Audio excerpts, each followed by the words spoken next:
How's it all? It is Friday once again, but not just a regular Friday. It is a Springbok Friday, so whether you're watching from Mambella or Mexico, Durban or Denton, Texas, USA, you support the best, you wear the green and gold, and you let everyone know that you back the boys 100%. Let's go Springboks. Hi guys, how's it? Welcome trek amol to my Afrikaans-speaking followers, kia ora te any Kiwi whānau, and welcome back to everyone else, regardless of what language you speak. Yes, once again, it is a Springbok game day video as we get prepared to take on Italy for this next round of the Quilter Nations Autumn Series. Gotta start off by thanking each and every one of you for the continued support you show to this channel. Yes, still trying to get everything sussed up here in the new place. I'm having to order a new storage unit because we went from a bigger place to a smaller place, kind of downsized. We don't want to get rid of stuff because the plan is only to temporarily stay here for a year until we move on. But, you know, it'll get there slowly but surely. Before we even get into this, like, I can't help but get in a bit of a bad headspace a bit here to start it out. Had to go back to the foul year of 2016 and go back and look at that historic first loss, only loss we ever had to the Italians. 2018 was the final score, to see if any of those guys are even still around. Yeah, Peter Steph Toy is still around. We had a couple of guys that are still around here from that squad, but none of them have dressed, obviously, for this weekend's game. And it was just kind of an odd time to kind of look back at, like, wow, you know, 9 years ago. That was a terrible Northern tour. We lost to England on that tour. We lost to Wales. We lost to Italy.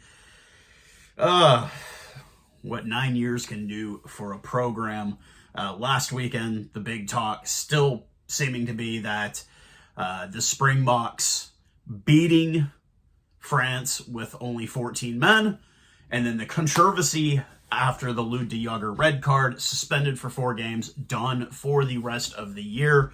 And bit of a war zone out here on social media when it comes to that. Obviously, I don't want to feed into it too much, but a lot of people kind of saying that, hey, you know, that's because of where World Rugby is. And I even kind of made the comment on another on another platform here about how come it seems that when we break the rules, we get the maximum punishment as Springboks. Like, they always get the maximum penalty. We had Jasper Fees out for 4 games earlier this year. You got Lud de Jager out here for 4.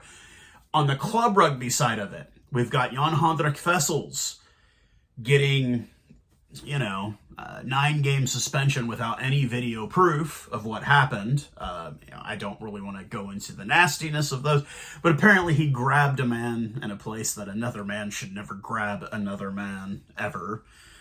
They're claiming it happened. There's no video proof. There's nothing. And it's just, it seems that when you have the Springbok emblem or anything to do with South Africa, the punishment is always severe.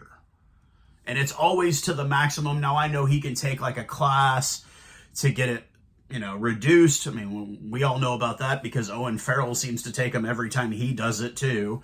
But it just seems like there's a bit of a, you know, kind of a bit of a us versus them mentality. And I think, you know, even with the success that the Springboks have had in recent years, I think that that's kind of the thing that feeds the Springbok, is it's a us versus them mentality. I've brought it up many times in videos. World Rugby is a big table, and they don't want us at it. They want countries like the USA. They don't want us at it. And the more we get that feeling, and it's that chip, it's a chip on our shoulder. It's a chip on the shoulder of anyone that is not just a resident of South Africa, a supporter, but if you're a supporter of this team, you know about that chip on your shoulder. We will always have it. We always have that, just that, you know, it's us versus them. And I like that feeling. Sometimes I like to cheer for the bad guy. Do I think we're the bad guys? I think to a lot of people in the rugby world, yeah, we are. But I don't mind that. I don't mind that. So let's go ahead and get into these lineups for this game, kind of let you guys know how I feel about them. and we'll kind of go from there. Obviously, Italy is coached by Gonzalo Quesada. They did beat the Wallabies last week.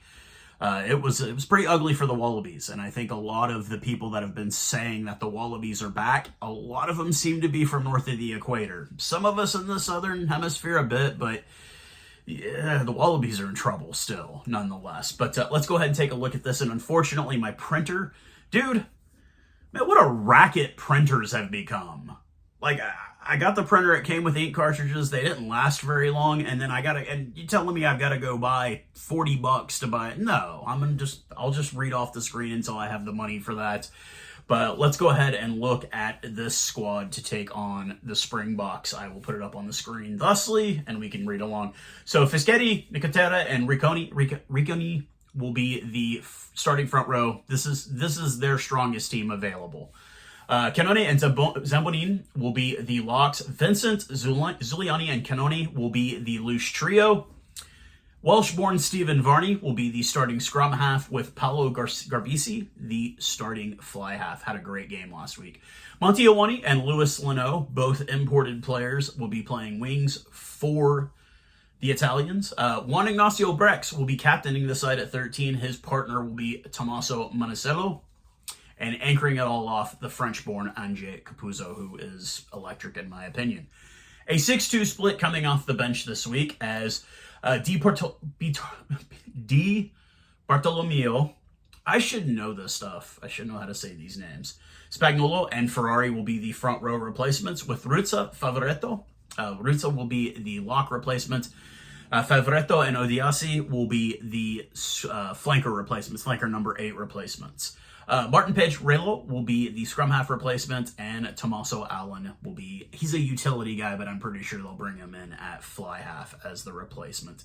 So that is the 23-man squad to take on the Springboks. Now we go over to a little bit of an entertaining selection here for the Springboks this week. Front row starting off, multiple changes to the side, obviously, from last week over France. But Bowen Venter will get the start at prop. Johan Krobler will be our starting hooker. And Zachary Porthen will get his second cap of his career, all on this Northern Tour. Got his first cap against Japan just a couple weeks ago. Jean Klein comes back into the green and gold, the Munster man, with Franco Mostert, his locking partner, with Lou de Jager being out. Super Sia Khaleesi will get the start at number 6, having only played half the game last week. Give him another start, get him some more minutes under them legs of his.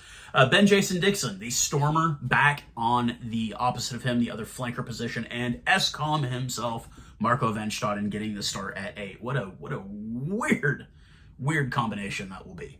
The Lion, Morne Vandenberg, will get the start, and who I predicted to get the start in this game, we will welcome back the Iceman, the General of Loftus, 2-time World Cup winner, Andre Pollard will be it. Kurt Leorenza and Edville van der Merwe, both scrum cap wearing wings, will get the wing duties this week. The midfield, the future of our midfield here as Springboks, we've got Ethan Hooker. Kanan Moody just celebrated his birthday the other day. This, to me, is the future combination at midfield, and I'm absolutely excited to see these two youngsters get out and do their thing. And anchoring it all off, Gaza, a.k.a. Damien Falemsa. Now we get to the bench, and this is kind of where things get a little, dare I say, a little, I don't want to say weird, but, I mean, is it a 4-4? Is it a 5-3? Is it a 6-2? But we have to go ahead and start off by mentioning the most obvious. Gerhard Steenekamp, Vilko Low. There's no hooker. We'll get back into that in a moment here. Arhe Snyman, the Viking, absolutely the master at the lineout. Rowan Norkia, once again, playing like a man with 70 caps, just out there doing his thing. I love seeing Norkia, the bull.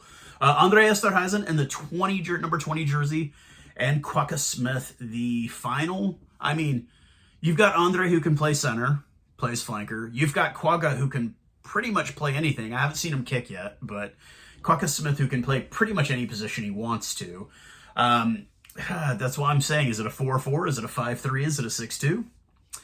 Grant Williams, Speedy Grant Williams. We do know that Grant Williams can also play wing, but it looks like he will be the scrum half replacement. And mean Manny Libok. I mean, with all the talk of Sasha, don't forget that Manny's been coming in at the end of these games and absolutely just shutting the door.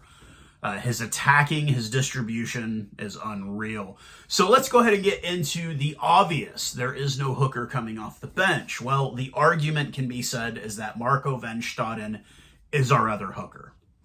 The starting 8-man is our other hooker. Is this a dangerous tactic from Rassi? No, I'm not worried about it whatsoever. And honestly, I could see Hroblar playing the entire game at 2. We saw Malcolm Marks do it last week. I'm not at all worried about it. Obviously, the injury to Oxenche has been painful. No Bongi Manombi. He did do the Barbarians. Jan Hendrik Vessels is our other real big option at hooker, but obviously he is suspended. But I'm not too insanely worried about this, honestly. But the real thing I want to talk about is the fact that, not just the fact that we have 2 hybrid players basically off our bench, because, Kwaka is a hybrid player. He is predominantly known as a flanker, number 8, but he can play wing. He has a crap ton of sevens experience. So he could... I wouldn't want him at wing. I'd probably like him at center a bit more, just because he's got that battering ram speed. But this is one of those times where we have that ability to be able to kind of mix and match. We have so much depth. We are playing Ireland next week, and I will be talking a lot of cuck about Ireland, because it's what you do when you get ready to play a team. But to be honest, the thing that you really realize the difference between Ireland and South Africa is you look at what Ireland's going through. They don't have the player pool to go through growing pains the way we do. Their country's population is 5 million. I think they have something like 100 and some odd thousand, They don't have the hugest player pool to dig from. So for all the people, and I've been guilty of it as well, saying, oh, well, they've got all these Kiwis. Well, when you don't have that big of a player pool, you kind of take what you can get. And we don't have that issue in South Africa. We won a World Cup without our starting hooker. We can win games. We beat one of the so-called best teams in the world last week with 14 guys. We have that innate ability to be able to build depth. And it is because of all the tier 1 nations. We do have a shit ton of people, and we do have a shitload of rugby players. So we're able to kind of build that. I do want to touch back once again on that 12 and 13 combo with Ethan Hooker, Kanan Moody. We have seen both play center. We have not seen Ethan Hooker, I think, play center for the Springboks. Obviously, he plays a bit with the Sharks. We have seen Kanan Moody at 13 many, many times. We've absolutely enjoyed it. And I think the really unique situation we have with both of these guys is because they both play wing a lot, too. So we essentially have 4 wingers and Damian Valemza in the back. Now, how do you counterbalance that with the lack of defensive ability? Well, you slide a guy like Andre Pollard in right in front of him. Andre is a general. He's a defense-minded 10. We don't have, he's not a Manny Libok. He's not an attacking 10 the way Manny Libok is, or the way Sasha Feinberg and Ngolozulu is.